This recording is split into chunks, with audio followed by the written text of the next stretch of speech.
Imagine que existe toda una capa de conocimiento bíblico, deliberadamente relegada al olvido, que nos revela un panteón de deidades africanas.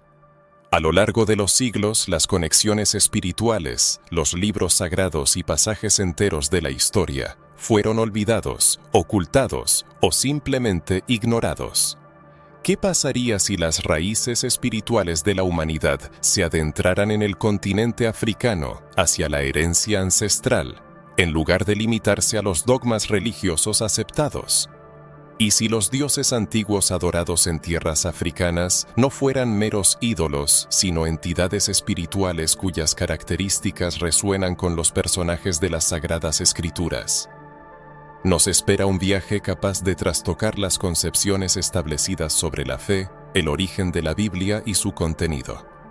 Tendremos que descubrir las razones por las que ciertos símbolos, nombres y tradiciones fueron borrados de la historia oficial.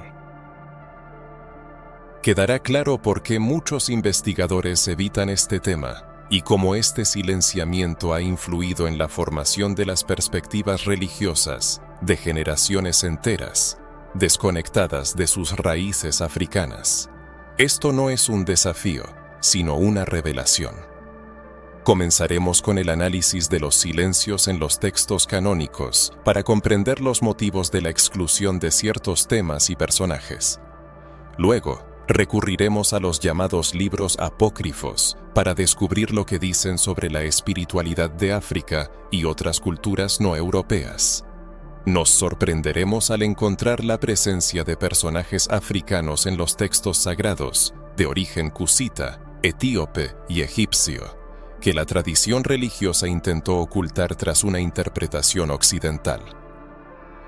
A continuación, nos adentraremos en un tema aún más intrigante, la conexión entre los Neteru del antiguo Egipto, los dioses africanos y los seres celestiales descritos en la Biblia. ¿Es posible que los ángeles y arcángeles tengan raíces más antiguas de lo que se cree comúnmente? ¿En qué momento se reescribió la historia para borrar estos paralelismos? Tampoco se pasará por alto el papel de los misioneros en este proceso. La colonización espiritual erradicó sistemáticamente las creencias y prácticas africanas, reemplazándolas por doctrinas creadas según un modelo cultural único. Incluso el viaje de Jesús estuvo ligado a África, y su estancia en Egipto tuvo no solo un significado geográfico, sino también espiritual. ¿Qué aprendió allí? ¿Por qué este período es tan raramente discutido? Vale la pena reflexionar sobre la concepción de los dioses en las tradiciones africanas y por qué la teología cristiana estigmatizó a estas entidades como paganas, a pesar de los profundos paralelismos entre ellas y los seres divinos de la propia Biblia. Tendremos que prepararnos para hablar del mito del monoteísmo puro, una idea que al examinar de cerca los textos originales revela numerosas contradicciones. ¿Por qué la Biblia utiliza el término Elohim en plural? ¿Qué nos dice esto en el contexto de la diversidad espiritual de los tiempos antiguos? Para concluir, abordaremos el delicado y actual tema de la desafricanización de la fe cristiana. ¿Cómo y por qué ocurrió el blanqueamiento de esta espiritualidad? ¿Y cómo ha afectado esto a la identidad espiritual de millones de personas? ¿De qué manera puede esto impactar la cosmovisión de una vasta cantidad de personas? Es hora de reflexionar sobre cómo esta información puede redefinir las concepciones personales sobre la fe, las raíces culturales y el camino espiritual. Nos enfrentaremos a hechos que nos obligarán a reconsiderar creencias arraigadas. ¿Por qué esta información no se ha reflejado en los libros bíblicos aceptados? ¿Quién determinó que era digno de ser considerado sagrado y que debía ser relegado al olvido? Es aquí donde comienza el silenciamiento de los textos canónicos, un silenciamiento que no fue una coincidencia, sino una estrategia cuidadosamente planificada y sistemáticamente repetida, transmitida de generación en generación. Y hoy, juntos, romperemos este silencio. Imagine una vasta biblioteca espiritual, repleta de cientos de rollos, textos y testimonios que reflejan no solo la historia de un pueblo, sino la diversidad de culturas, idiomas y concepciones de lo divino.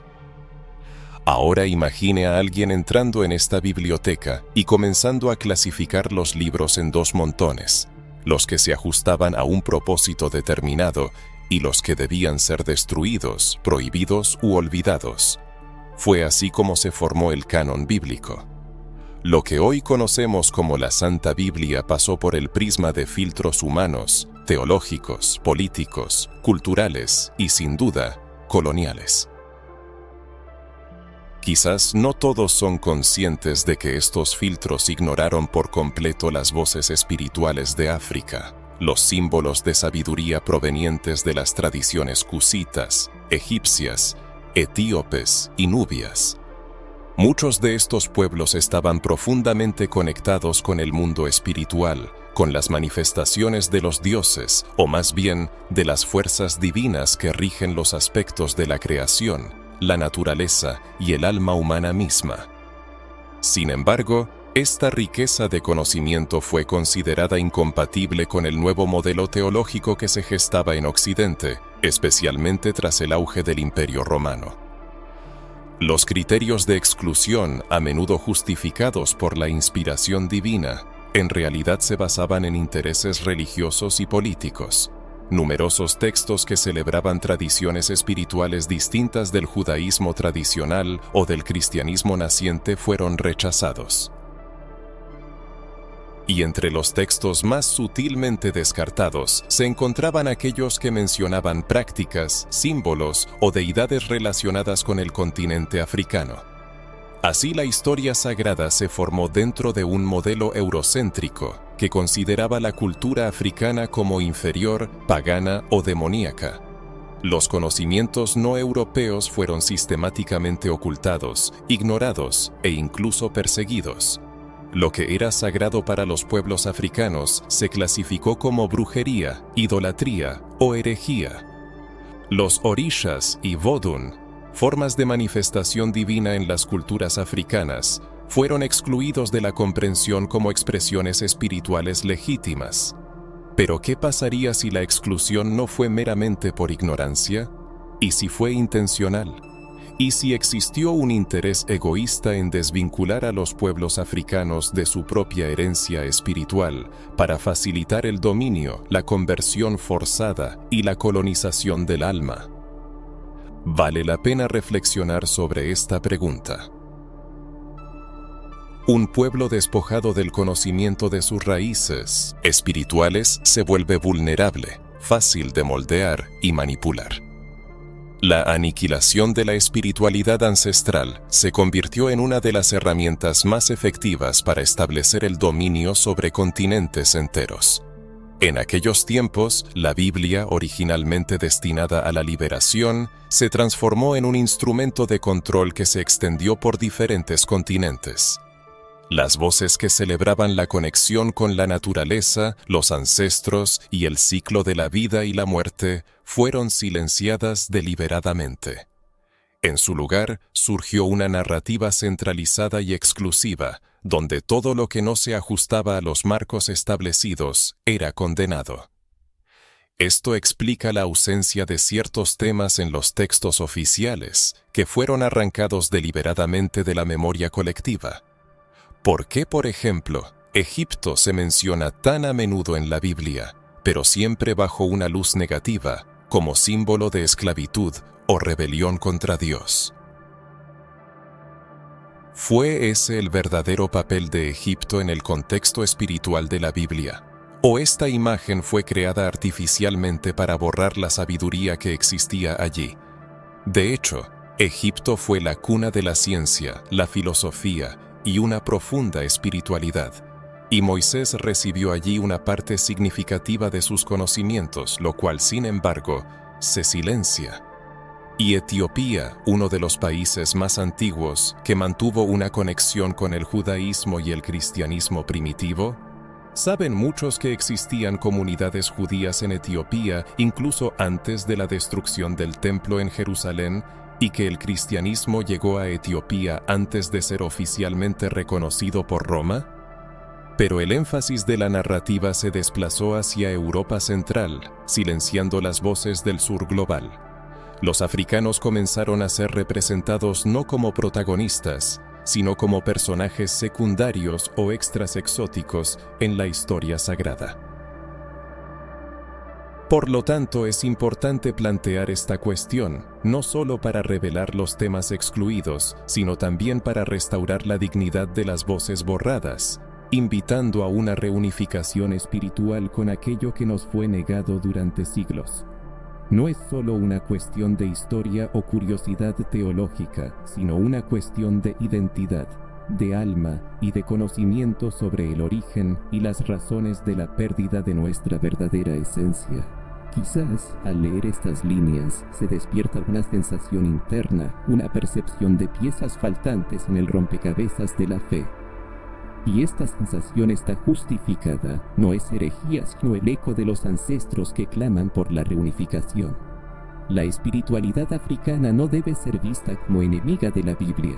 Es crucial cuestionar el proceso de su composición, preguntándose quién, para quién y con qué propósitos la creó.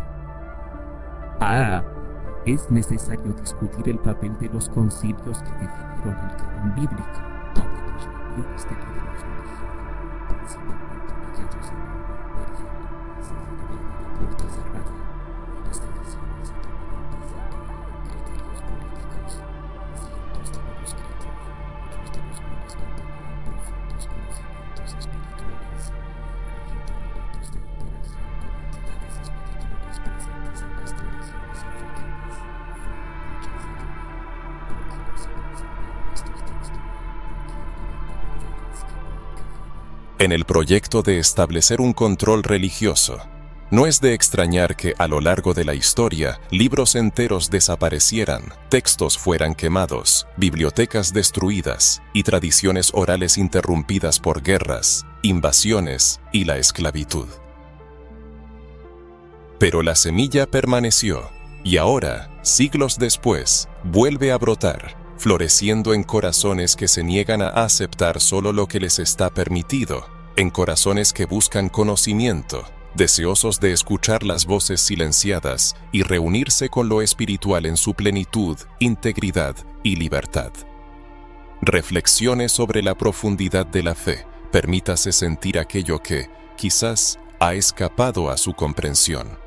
Si alguna vez has sentido una sensación de incompletitud, quizás la razón resida en la pérdida de la conexión con las raíces. Los textos bíblicos que han llegado hasta nosotros guardan numerosos misterios, y la tarea consiste en sacarlos a la luz, en recuperar el conocimiento perdido. La conciencia de cuánto ha sido ocultado deliberadamente, ya sea por decisiones de concilios o por la exclusión de libros apócrifos, nos impulsa a reevaluar lo que siempre ha estado ante nuestros ojos. En la propia Biblia, en su versión canonizada y aceptada, existen rastros, indicios y testimonios claros de la participación africana en la historia sagrada. Sin embargo, esta presencia permanece en la sombra, no recibe la debida atención y reconocimiento, y a menudo es completamente ignorada. Tomemos por ejemplo el nombre de Cus, que aparece en la Biblia, especialmente en el Antiguo Testamento. Cus fue hijo de Cam, nieto de Noé y padre de Nimrod, el fundador de Babilonia. Esta región corresponde al actual Sudán, parte de Etiopía y el norte de África, tierras con una rica cultura, ciencia y espiritualidad. La Biblia menciona a los cusitas, pero rara vez enfatiza su origen africano, presentándolo como un detalle geográfico y no como un componente vital de su identidad. Pero si se considera a África como protagonista y no solo como un telón de fondo, la perspectiva cambia radicalmente. Otro personaje a menudo pasado por alto es el eunuco etíope, mencionado en el libro de los Hechos. Era un alto funcionario de la reina Candace de Etiopía, un hombre de fe que estudiaba al profeta Isaías y buscaba comprender. Fue a él a quien el Espíritu Santo dirigió al apóstol Felipe. ¿Por qué? ¿Por qué Dios distinguió a este africano entre tantos otros? ¿Por qué una de las primeras menciones de conversión y bautismo en el Nuevo Testamento está ligada a una persona negra de África? Este evento está lleno de grandeza, simbolismo y significado espiritual. Sin embargo, rara vez se escucha un sermón que elogie este hecho. ¿Por qué? Y por supuesto, Egipto. Este país se menciona repetidamente en la Biblia, siendo el lugar de eventos clave: la historia de José, la huida de Jacob, el nacimiento de Moisés, el éxodo, las señales y los milagros. Incluso Jesús fue llevado a Egipto en su infancia para escapar de la persecución de Herodes. El Hijo de Dios vivió en tierra africana, respiró su aire y estuvo bajo su influencia espiritual y cultural. Pero cuán a menudo se escucha sobre la estancia de Jesús en África, no simplemente como una huida, sino como una parte importante de su desarrollo espiritual. La presencia africana es evidente, pero no se refleja en la narrativa. ¿Por qué? A pesar de todas estas evidencias, África no es reconocida como una parte integral de la espiritualidad bíblica. ¿Hubo un intento deliberado de separar la fe de las raíces africanas? La respuesta puede parecer dura, pero es necesario enunciarla. Se hicieron intentos claros de romper el vínculo entre la espiritualidad y la herencia africana, con el fin de establecer el dominio y reescribir la historia, borrando hechos importantes de la memoria. A lo largo de muchos años, la conciencia pública fue gradualmente acostumbrada a percibir la Biblia como una obra de origen exclusivamente europeo, o como algo desprovisto de etnicidad. Sin embargo, esta percepción dista mucho de la verdad. La mayoría de los personajes bíblicos no eran europeos, muchos de ellos tenían raíces africanas, ya sea por su origen, ubicación o participación espiritual. Un ejemplo de ello es la figura de Moisés. Creció como príncipe egipcio, vivió en los palacios de los faraones y recibió una educación basada en la sabiduría de los egipcios, es decir, en el conocimiento africano. Fue este conocimiento lo que le permitió convertirse en líder, libertador y legislador. Sin embargo, este aspecto de su desarrollo espiritual rara vez es objeto de estudio. ¿Qué aprendió en Egipto? ¿Qué rituales, prácticas y símbolos acompañaron su camino antes del encuentro con la zarza ardiente? ¿Qué influencia africana moldeó los cimientos del judaísmo? Hay mucha más África en la Biblia de lo que muchos están dispuestos a admitir. El linaje de Salomón, por ejemplo, está ligado a uno de los eventos bíblicos más enigmáticos y significativos, su encuentro con la reina de Saba. Ella llegó de África, trayendo consigo riquezas, sabiduría y preguntas complejas. Saba se asocia con Etiopía, Yemen y las tierras del sur, tierras de gente negra, oro y sabiduría ancestral. Fue con ella que Salomón experimentó un encuentro espiritual que influyó en ambos. Según la tradición etíope, de este encuentro nació Menelik, heredero del pacto davídico, quien debía trasladar el arca de la alianza a Aksum. Sin embargo, esta historia, rica en simbolismo y significado espiritual, a menudo permanece en la sombra. No es de extrañar que cuando el énfasis se pone en un modelo europeo de fe, todo lo demás se percibe como una amenaza, y la presencia africana en la Biblia se vuelve indeseable. Por eso se silencia.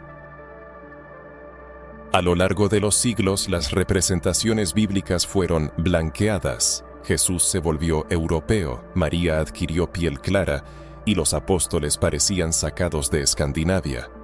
Sin embargo, ahora está ocurriendo un despertar. La gente está revisando los textos, mirándolos con ojos abiertos y revelando lo que fue ocultado por el miedo, el poder y el control. Y posiblemente lo más importante en esto es la conciencia de que la fe cristiana no contradice la herencia africana. Al contrario, nació en ella, se desarrolló y se fortaleció gracias a ella. Los pueblos africanos no solo adoptaron el cristianismo, desde el principio fueron guardianes de la espiritualidad, no personajes secundarios, sino protagonistas. Si siente una resonancia interna, no la ignore. Es el despertar de la memoria espiritual, la verdad, que vive dentro de usted. Si alguna vez sintió que su fe estaba incompleta, quizás sea porque le enseñaron a rechazar su parte más fuerte, sus raíces. La espiritualidad africana no está fuera de la Biblia, está dentro de ella. Solo hay que saber dónde mirar. Preste atención a la Biblia. ¿Ha notado alguna vez personajes africanos hábilmente entrelazados en el tejido de las historias bíblicas? ¿Ha sido consciente de cómo estas voces fueron gradualmente borradas de los sermones y las investigaciones académicas, como páginas indeseables de un libro sagrado? Ha llegado el momento de restaurar en la Biblia esas voces que nunca debió perder, voces que enriquecen y profundizan nuestra comprensión de lo divino.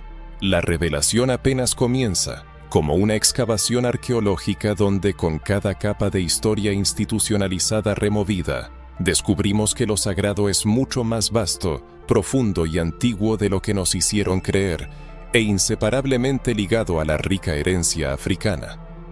Néteru y ángeles.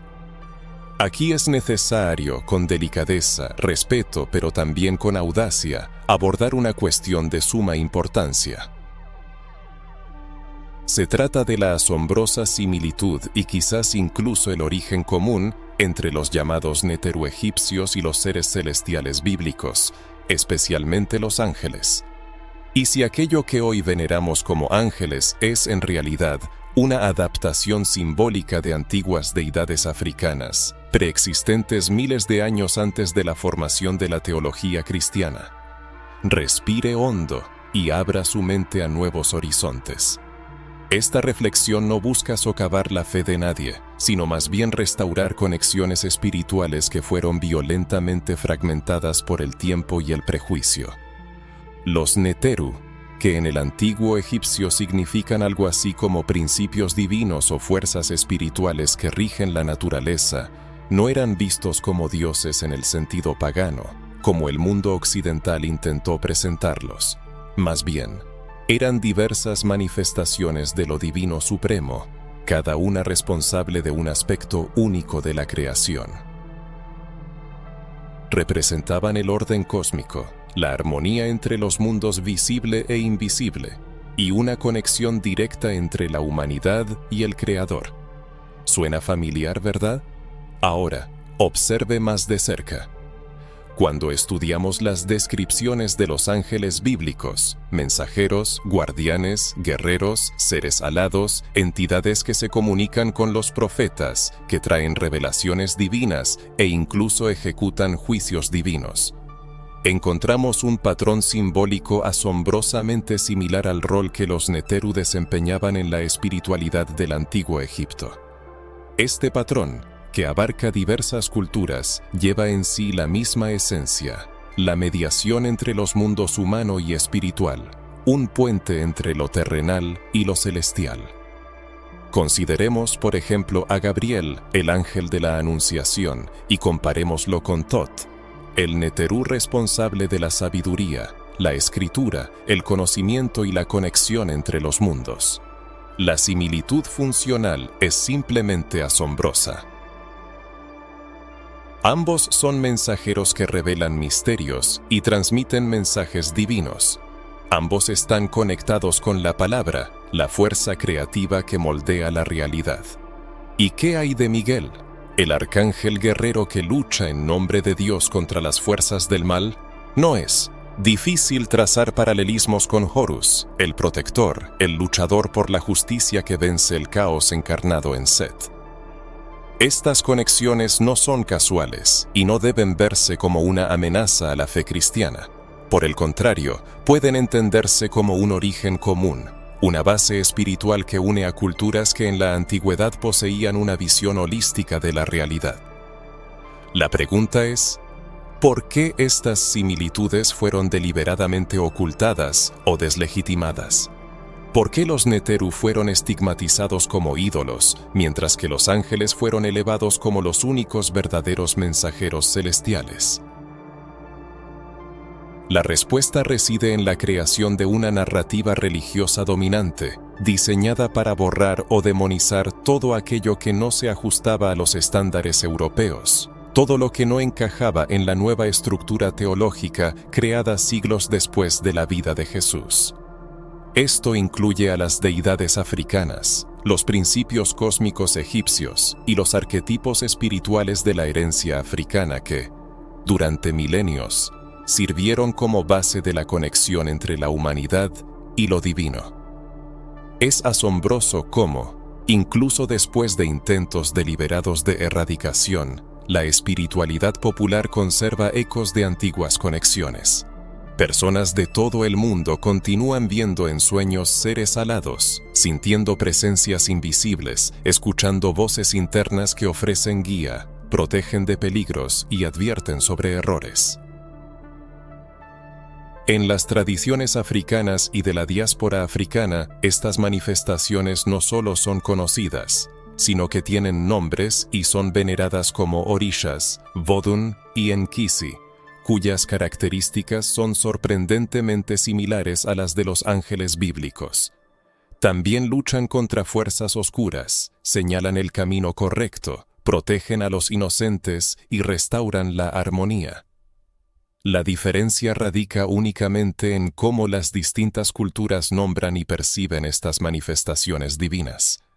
Es momento de reflexionar. ¿No serán los ángeles que acostumbramos venerar los mismos principios divinos que los africanos conocieron y respetaron durante milenios? ¿No es lo que hoy se denomina misticismo egipcio una teología tan profunda y estructurada como cualquier religión monoteísta? ¿Acaso la idea de un Dios único no existió en el antiguo Egipto junto con la veneración de los Neterú, de manera similar a como el cristianismo habla de un solo Dios y una multitud de ángeles? Llegamos a comprender que la espiritualidad siempre ha estado conectada no con la división, sino con los símbolos, y que la diferencia no radica en la esencia, sino en el lenguaje. Occidente, lamentablemente, deslegitimó los lenguajes espirituales africanos, ignoró sus símbolos y luego utilizó esos mismos arquetipos dentro de una estructura diferente, blanca, romana y autoritaria. Los Neteru se convirtieron en ángeles, los orishas en demonios y la sabiduría ancestral fue declarada herejía. Pero la energía permaneció inalterada. Esa misma vibración espiritual que impulsó a los antiguos sacerdotes de Kemet, quienes invocaban a los Neteru para armonizar el espíritu humano con el cosmos, se siente hoy como una presencia angélica cuando una persona se enfrenta a algo inexplicable. La Biblia puede que no mencione a los Neteru, pero el reconocimiento de la acción espiritual de seres superiores se encuentra en muchos pasajes donde los ángeles aparecen con vestiduras resplandecientes, como fuego en ruedas ardientes, con múltiples alas, voces atronadoras y con mensajes capaces de cambiar el destino. Esta descripción no difiere tanto de cómo los antiguos egipcios representaban a sus deidades. Quizás el mayor error fue la división de todo y de todos, la construcción de muros entre las diversas tradiciones espirituales, la afirmación de que la fe africana no podía dialogar con la cristiana, que Egipto era un símbolo de esclavitud y no de sabiduría, que los dioses antiguos eran falsos y los nuevos verdaderos. Pero cuando se mira con los ojos del alma, queda claro que todo está interconectado, que todo es reflejo y símbolo. Un mismo creador puede manifestarse de diferentes maneras, dependiendo del lenguaje, el tiempo y el pueblo. Por lo tanto, esta reflexión resuena, ya que quizás lo que llamamos ángeles es en realidad un principio conocido y venerado por las civilizaciones africanas mucho antes de que se escribiera la Biblia. Quizás la espiritualidad que buscas ya pulsa dentro de ti, esperando ser reconocida bajo el nombre que te sea más familiar. Quizás la reconexión con los Neteru, con los mensajeros africanos, con los símbolos olvidados, sea el comienzo de una profunda sanación espiritual. El despertar que se siente al familiarizarse con esta historia es solo un punto de partida.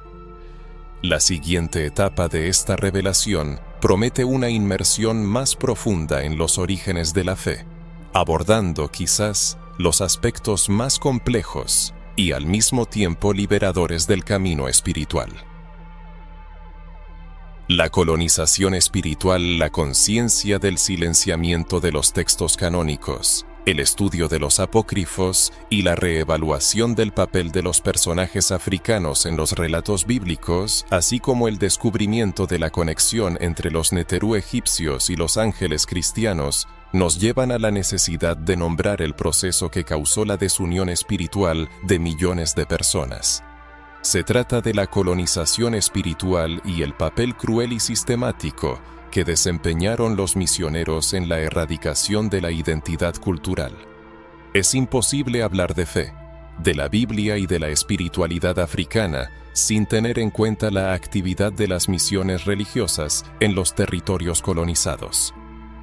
En las épocas de esclavitud y expansión europea, los misioneros desempeñaron el papel no solo de predicadores de la fe, sino también de soldados espirituales, participando en el proyecto de civilización, catequización y formación de la cosmovisión. Su objetivo era la población africana y su instrumento, la reinterpretación de la Biblia en interés de los colonizadores. La tarea consistía en erradicar las creencias que se consideraban peligrosas para el establecimiento del dominio. Se trata de la quema de tambores en aldeas enteras, la persecución de sacerdotes, la demonización de rituales ancestrales y la sustitución de lenguajes espirituales por oraciones memorizadas. Las creencias que sostenían el alma de un pueblo fueron declaradas brujería e idolatría. Todos los elementos de la espiritualidad africana, incluidos los orishas, los cantos, las danzas y los símbolos, comenzaron a ser percibidos como ajenos, como si lo sagrado solo pudiera existir en latín, con vestiduras blancas y bajo cruces europeas. A menudo, los misioneros llegaron primero a los territorios africanos, incluso antes que los ejércitos, actuando como la vanguardia de la colonización. Llegaron con la Biblia y la intención de salvar almas, pero la catequización forzada se convirtió en un arma tan poderosa como las armas de fuego. El desgarramiento del ser humano de su herencia espiritual, su identidad ancestral, sus derechos y símbolos, no solo condujo a un cambio de creencias, sino a la destrucción de la conexión invisible con todo lo que lo sostenía. Esta ruptura se llevó a cabo con una violencia simbólica sofisticada. Evidencias históricas indican que a los jóvenes africanos se les prohibía practicar sus costumbres espirituales bajo amenaza de castigo. Los niños eran bautizados a la fuerza, prohibiéndoles pronunciar los nombres de sus ancestros. Hombres y mujeres eran castigados por rechazar oráculos, hojas sagradas y cantos curativos. Los misioneros promovieron escuelas cristianas que excluían cualquier mención de la cultura local, inculcando que todo lo africano era pecaminoso, impuro, atrasado e inferior. La catequesis forzada no fue solo un proceso educativo, sino un proceso de negación. Se obligó a la gente a avergonzarse de su fe original, a ocultar sus costumbres, a cambiar sus nombres por nombres cristianos, a dejar de comunicarse con sus ancestros y a memorizar oraciones en un idioma extranjero. Poco a poco, el pueblo se alejó de sí mismo, de su fuente y de sus raíces. Esta desunión dejó profundas heridas en los cuerpos, mentes y almas de millones de personas. Lo más trágico es que todo esto se hizo en nombre de Dios, como si el Creador necesitara destruir a todo un pueblo para manifestarse, como si el Creador solo pudiera ser conocido a través del prisma de Roma o bajo la sombra de una cruz impuesta. En la historia de la humanidad, la religión a menudo se ha convertido en un instrumento de poder, no en una fuente de iluminación espiritual. No se trata de la fe sincera y la enseñanza liberadora de Cristo, que resuenan en el corazón de muchos, sino de un proyecto que manipula la fe para suprimir la espiritualidad de civilizaciones enteras y distorsionar la verdad histórica. La Biblia, como un arma, fue cuidadosamente seleccionada, adaptada y traducida con sesgo para ser presentada como una verdad inalterable. Los textos desfavorables fueron descartados y las interpretaciones que enaltecían las tradiciones espirituales africanas fueron ignoradas. Los símbolos que recordaban las creencias locales fueron renombrados o demonizados. Así, gradualmente se formó una narrativa en la que Dios parecía ser propiedad exclusiva de los colonizadores europeos blancos, y todo lo africano se presentaba como sinónimo de oscuridad, superstición e idolatría. Muchas generaciones crecieron escuchando que los tambores eran instrumentos diabólicos, los orishas demonios, los sacrificios brujería y las oraciones a los ancestros una invocación a espíritus malignos. Se enseñó a la gente a temer su propia cultura, herencia y fe. Esto no es una casualidad, sino el resultado de una actividad misionera deliberada que bajo el pretexto de la salvación sembró miedo, culpa y vergüenza. Como resultado, muchos creyeron en la existencia de un solo camino hacia lo divino, blanco, europeo y controlado por ciertas instituciones. Sin embargo, la verdadera espiritualidad es inextinguible. Puede ser silenciada, ocultada o distorsionada, pero sigue viva y resistiendo. Hoy, la reviven aquellos que sienten una cierta incompletitud, una ruptura entre los dogmas impuestos y el llamado del corazón. Esta ruptura no es una herejía, sino una memoria espiritual, un anhelo de los orígenes, la voz de los ancestros. La conciencia de esto lleva a muchos a preguntarse: ¿me han engañado todo este tiempo? ¿Podría ser que lo que se consideraba pecado sea mi herencia espiritual? ¿Realmente los misioneros trajeron a Dios o solo un sistema religioso que reemplazó el principio divino dentro de mí? Estas preguntas son dolorosas pero también sanadoras, ya que nos devuelven al camino de la verdad. En cierto momento, una persona se da cuenta de que su espiritualidad no puede limitarse a versiones impuestas. Surge la necesidad de buscar, escuchar, sentir y recordar lo que fue borrado. Esta memoria no vendrá de fuera, está dentro, en la sangre, en la memoria genética y en la intuición. Resuena en el ritmo del tambor, aunque silencioso, y en el nombre de un ancestro que oró antes de la llegada de los misioneros. ¿Alguna vez te has preguntado qué le fue arrebatado a tu espiritualidad? ¿Has cuestionado las doctrinas que te enseñaron? En este despertar hay mucho por descubrir, porque cuanto más avanzamos, más comprendemos que las verdades que formaron nuestra fe fueron cuidadosamente seleccionadas, recortadas y corregidas. Pero hay un elemento clave que debe ser reevaluado en este rompecabezas espiritual, una figura central e innegable, cuya historia fue intencionalmente simplificada. Nos referimos a Jesús, el Mesías, el Cristo, el Maestro. ¿Qué pasaría si asumiéramos que Jesús pasó algún tiempo en Egipto y que esto no fue solo un hecho geográfico, sino un hito espiritual importante? Esto podría ser un punto de inflexión para comprender su verdadero papel y mensaje. Es ampliamente conocido que, inmediatamente después del nacimiento de Jesús, José y María, huyendo de la ira de Herodes, encontraron refugio en Egipto. Esta historia, plasmada en los Evangelios, a menudo se menciona de pasada, como si fuera solo una breve parada antes de regresar a la tierra prometida. Sin embargo, surge la pregunta: ¿por qué precisamente Egipto? ¿Por qué el Altísimo eligió esta tierra para proteger a su Hijo? ¿Acaso la protección divina podría manifestarse precisamente allí, donde, según las concepciones teológicas establecidas, reinaban la idolatría y la esclavitud? Es necesario examinar más de cerca el contexto espiritual de Egipto de aquella época, ya que esta tierra no era solo la morada de los faraones. Egipto era un antiguo centro espiritual, una cuna de sabiduría, donde mucho antes de la escritura de los evangelios se estudiaban y aplicaban conocimientos sobre el cuerpo, el alma, los ciclos de vida, la energía de la creación y las leyes divinas. Allí se proclamaba la inmortalidad del alma, el juicio espiritual después de la muerte, los principios divinos, los neterú, las iniciaciones sagradas y la conexión con los ancestros y las fuerzas de la naturaleza. Y fue precisamente allí donde Jesús fue llevado. ¿Es esto una casualidad?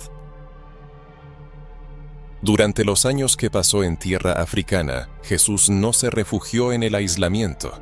Vivió entre la gente, visitó mercados, observó ceremonias, escuchó cantos, vio a sacerdotes y sacerdotisas que servían en los templos.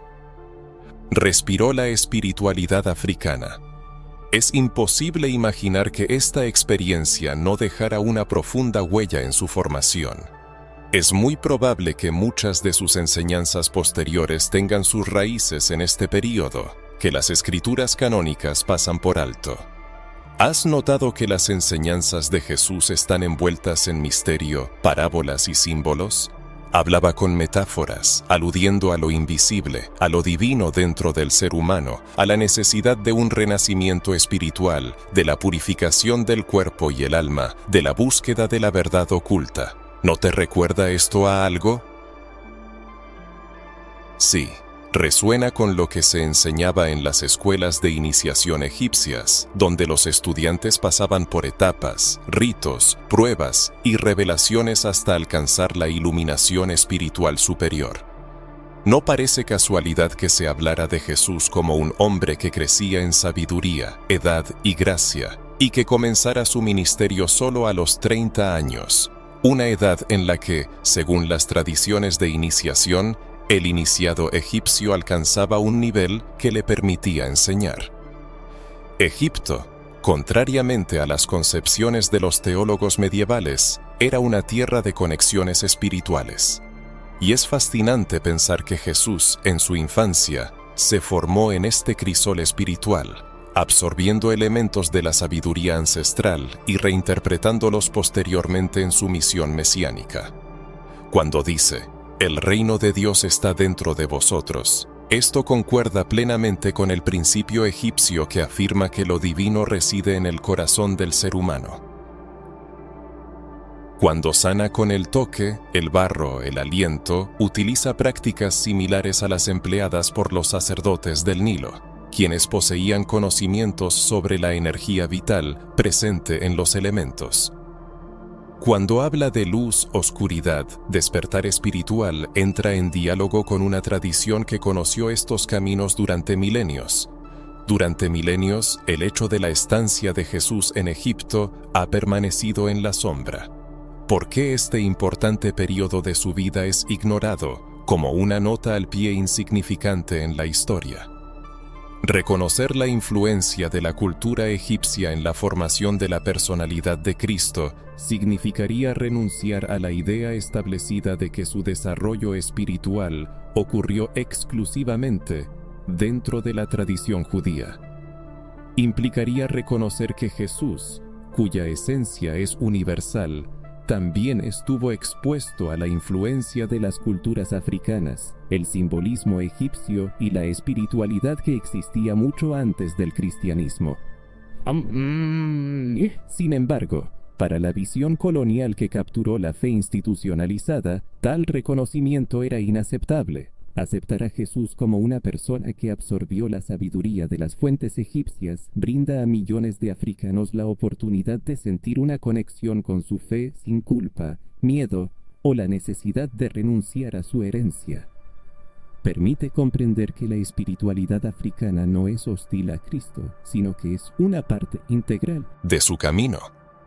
Tal comprensión cambia radicalmente la percepción de uno mismo, de la cruz y de las formas de comprender lo divino, devolviendo lo que se perdió, la conciencia de que Dios se manifestó en tierra africana a través del lenguaje y los símbolos africanos. Imagina la importancia que esto tiene para un niño africano, criado con la convicción de que su cultura es depravada y que para ser aceptado por Dios debe renunciar a todo lo africano. ¿Qué pasaría si supiera que el propio Cristo vivió entre sus ancestros y quizás conoció los principios de justicia, amor y equilibrio mucho antes de su llegada a Jerusalén? Este conocimiento sana, fortalece y reunifica. Por lo tanto, es necesario ver a Jesús no como propiedad de una cultura específica, sino como una persona universal, cuya vida también transcurrió en tierra africana. Fue allí, en esa tierra, donde comenzó a formarse la misión más importante en la historia de la humanidad. Esto no devalúa a Cristo en absoluto, sino que, por el contrario, expande, enriquece y libera la fe, devolviéndola de lo colonial a lo espiritual. La conciencia de este hecho cambia radicalmente la concepción de la fe, la Biblia y la autoidentificación. Ahora que se ha comprendido la magnitud de la influencia africana en el camino de Jesús y cómo esto moldea la posibilidad de una reconexión con una espiritualidad liberada y arraigada, es hora de abordar uno de los temas más controvertidos, pero al mismo tiempo sanadores, de este camino: el concepto de los dioses en las tradiciones africanas. Quizás el mayor malentendido en la historia de la fe está precisamente relacionado con cómo estos seres espirituales fueron interpretados, nombrados y, a menudo, injustamente demonizados. Sin embargo, al estudiar más a fondo el verdadero significado de los orishas, voduns e inkisis, así como otras manifestaciones de la divinidad en la espiritualidad africana, se hace evidente que el problema nunca fue teológico, sino semántico, cultural y político. En el contexto europeo, la palabra Dios conlleva un enorme peso, implicando jerarquía, exclusividad y dominación.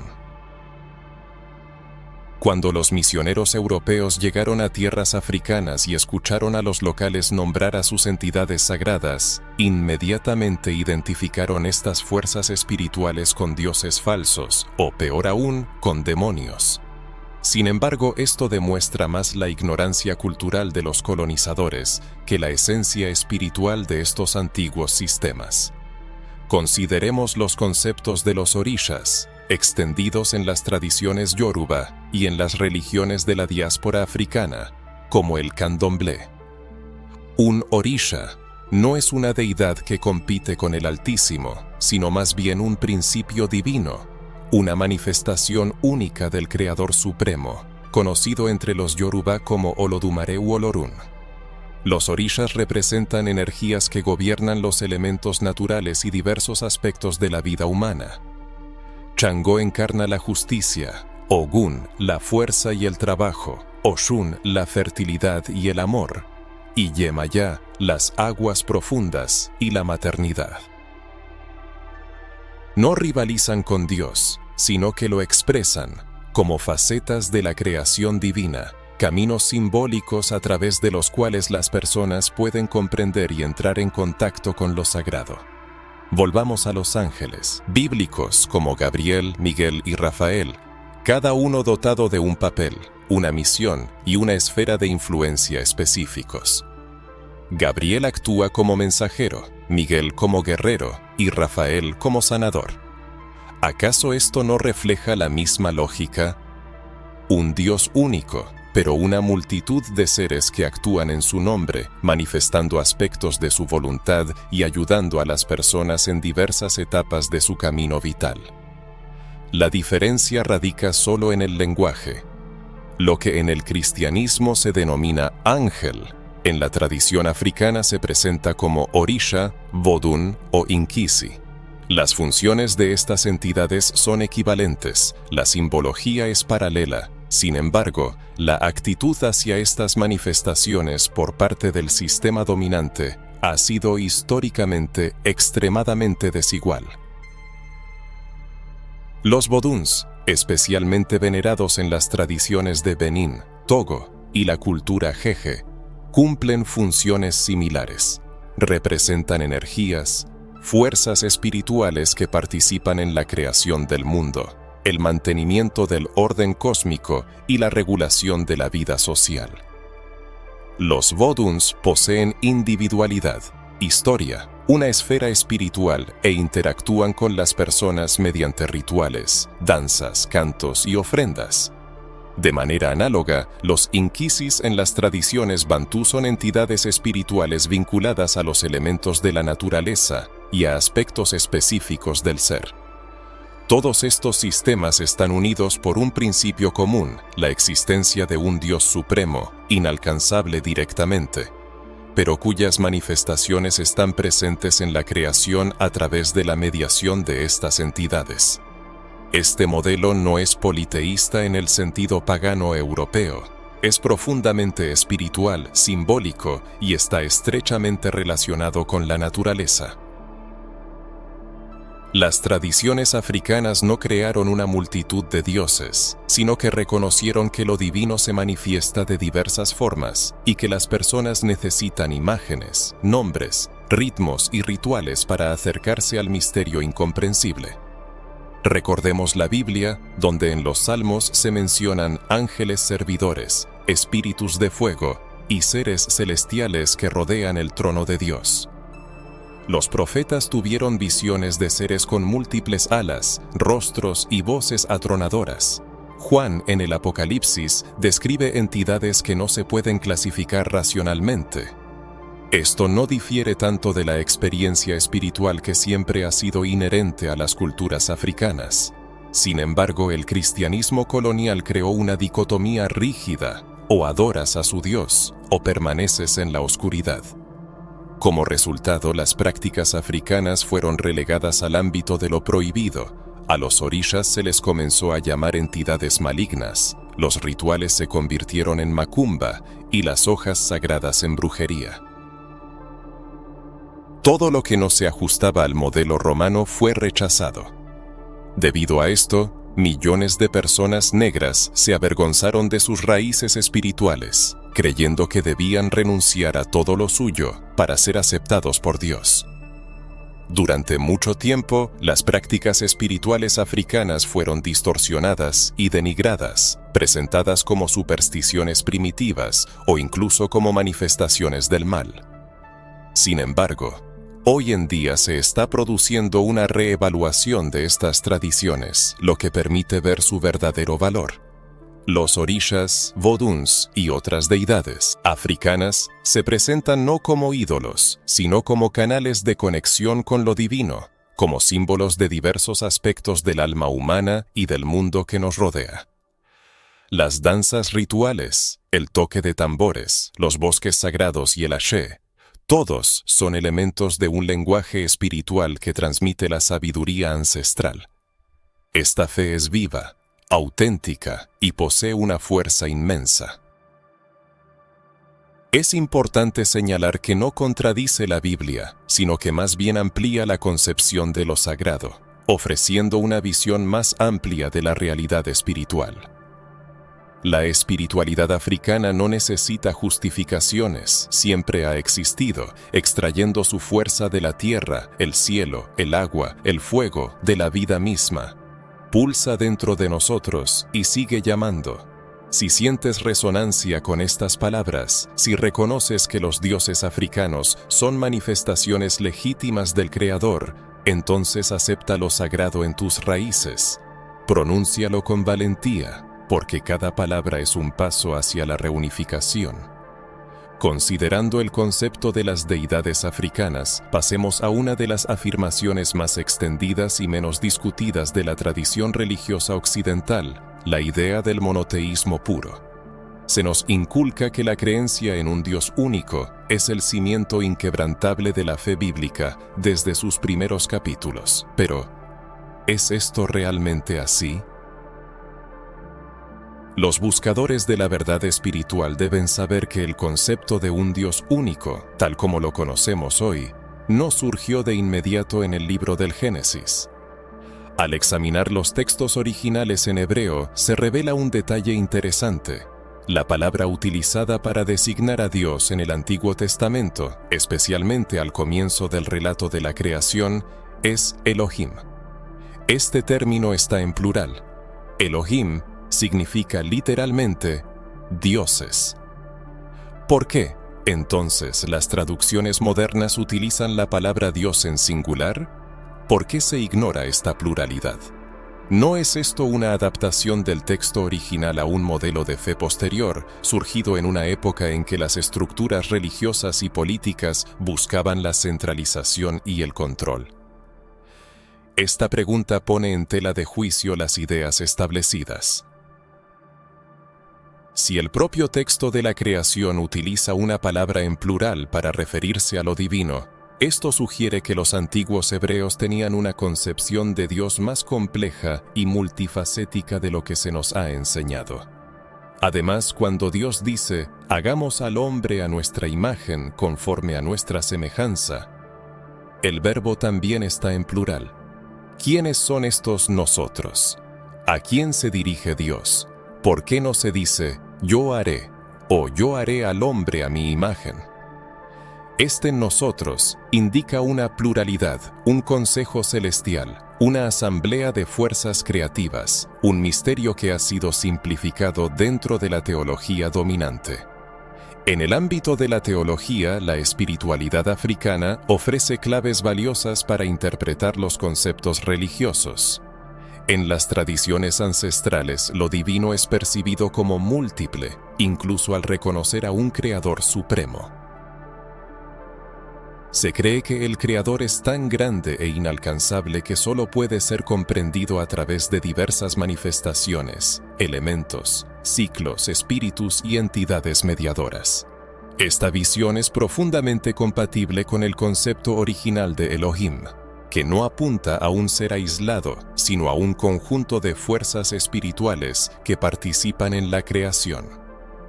Sin embargo, con el tiempo, esta pluralidad fue ajustada y moldeada hasta transformarse en la idea de un monoteísmo rígido.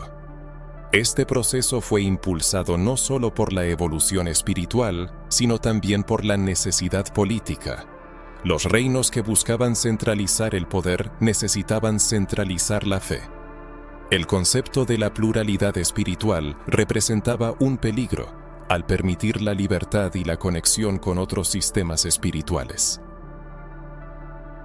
En la historia del dominio, se observa un proceso de limpieza simbólica, donde la diversidad es reemplazada por una narrativa única, lo femenino es borrado y lo espiritual plural es estigmatizado como idolatría. El plural, Elohim, se transforma en un singular absoluto que rige toda la estructura religiosa. Volviendo a los textos antiguos, queda claro que el pueblo judío coexistió con otras culturas y sus dioses. Hubo relaciones, intercambios, disputas e influencias mutuas entre ellos. El Antiguo Testamento menciona nombres de otras deidades, Baal, Asera, Moloch, que estaban presentes en el paisaje espiritual de la época. El pueblo de Israel a menudo los adoraba a pesar de las prohibiciones de los profetas, lo que demuestra la coexistencia de creencias y la oscilación entre lo singular y lo plural. La historia de Egipto, donde Jesús vivió, Moisés fue criado y floreció la sabiduría antigua, confirma esta lógica, un Dios supremo y diversas manifestaciones de ese Dios en forma de principios divinos. La Biblia menciona ángeles, arcángeles, tronos y potestades, indicando diversas formas de presencia espiritual. Surge la pregunta, ¿es esto monoteísmo puro o algo más complejo? Quizás se esté redescubriendo una verdad espiritual que el sistema intentó ocultar. La multiplicidad no contradice la fe. Lo sagrado puede manifestarse en múltiples formas. El reconocimiento de la diversidad espiritual es una reverencia. El lenguaje de los ancestros africanos con sus nombres, elementos y ritos puede ser una reverencia al creador que se revela como Amén. Reflexionar sobre el concepto de puede generar incomodidad, ya que nos obliga a ir más allá de las doctrinas habituales y el pensamiento lineal. Sin embargo, también abre un camino hacia una comprensión más amplia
Que el cristianismo nació en Oriente Medio, entre los pueblos semitas, y se desarrolló en Egipto, Etiopía, Nubia y Canaán. ¿Por qué entonces las representaciones de Jesús, los apóstoles, los profetas y los ángeles muestran a personas con rostros blancos y rasgos europeos, que no eran característicos de esa región? ¿Por qué se produjo esta estetización blanca intencionada de la fe? ¿Por qué la imagen de lo divino fue adaptada a la apariencia del colonizador y no a la de las personas entre las que se desarrollaba la historia sagrada? Esta cuestión va más allá de una simple preferencia artística. Es una estrategia teológica y política deliberada. El blanqueamiento de la fe fue una parte integral del dominio espiritual que acompañó a la colonización. La imagen de un Jesús rubio y un Dios europeo fue creada para legitimar el poder de los blancos como una extensión de la voluntad divina. Cuando el Salvador es representado con la apariencia del opresor, surge la creencia de que la liberación solo puede venir a través de él. Este es un proceso cruel y astuto que ha afectado y sigue afectando a muchas personas negras. Se les enseñó a adorar una fe que niega sus raíces, demoniza sus símbolos y suprime sus ritmos. Una fe que proclama el amor, pero no permite imaginar a Jesús con su propio rostro, que predica el perdón, pero no reconoce el crimen espiritual de la esclavitud. La fe fue trasladada violentamente de suelo africano a europeo, donde todo fue reinterpretado con el fin de preservar la blancura como símbolo de pureza, salvación y poder espiritual. La historia atestigua que la espiritualidad cristiana existía en África mucho antes de la llegada de los traficantes de esclavos europeos. En Etiopía, las comunidades cristianas aparecieron ya en los primeros siglos de nuestra era, y Egipto fue uno de los primeros centros del cristianismo primitivo, donde pensadores y místicos dieron forma a la teología temprana. Sin embargo, estos hechos fueron borrados intencionadamente de la memoria colectiva para establecer la narrativa de un Salvador blanco como norma global. El proceso de desafricanización no se limitó solo a las imágenes visuales, sino que penetró profundamente en los fundamentos doctrinales. Las manifestaciones culturales africanas fueron estigmatizadas como pecaminosas, y la imagen del cuerpo negro se asoció con los deseos carnales y la impureza. Las mujeres de ascendencia africana, que desempeñaban el papel de sacerdotisas en sus comunidades, fueron deliberadamente silenciadas, hipersexualizadas o simplemente ignoradas. Los antiguos conocimientos espirituales fueron enviados al olvido, como algo sin valor. Todo esto se hizo con el objetivo de crear la ilusión de que el cristianismo nació y se extendió exclusivamente en Europa, convirtiéndola en su centro legítimo. Sin embargo, esta idea se desmorona ante la verdad. La fe cristiana siempre tuvo raíces africanas.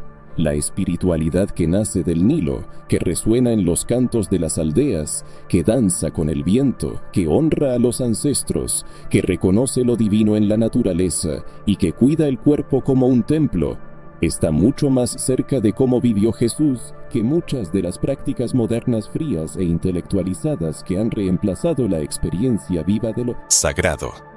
Volver a las raíces ancestrales de la fe no es un rechazo de Cristo, sino una redefinición de él. Significa ver en Jesús a un hombre de piel oscura, hijo de un pueblo oprimido, un refugiado nacido fuera del sistema, que encontró refugio en Egipto, que hablaba en parábolas y curaba con el tacto. Significa reconocer en él a alguien que habría estado del lado de los ancestros y no de sus opresores. Esto significa comprender que él no habría rechazado un altar de tierra, sino que lo habría reconocido como un lugar de curación, que no se habría asustado de los tambores, sino que habría bailado a su ritmo, que no habría exigido una fe europea, sino que habría encendido la llama de la fe en los corazones de cada pueblo, con sus propias manifestaciones únicas. Es necesario devolverle a la fe su verdadero color, sonido y corporalidad. Para ello es preciso descolonizar la espiritualidad, dejando de buscar la aprobación de sistemas que nunca nos aceptaron por completo. Hay que permitirse imaginar a un Dios parecido a nosotros, que hable nuestro idioma, que camine por nuestros senderos, que baile con nosotros, que escuche nuestras canciones y nos reconozca. Esta reunificación es crucial no solo para sanar la identidad, sino también para liberar la fe. Mientras sigamos adorando a un Jesús que se parece más al opresor que al oprimido, sentiremos la necesidad de pedir permiso para nuestra existencia espiritual. Pero a esto hay que ponerle fin. Ha llegado el momento de mirarse al espejo y ver el reflejo de lo sagrado, de enorgullecerse de las propias tradiciones, de orar con todo el cuerpo, de encender velas conscientemente.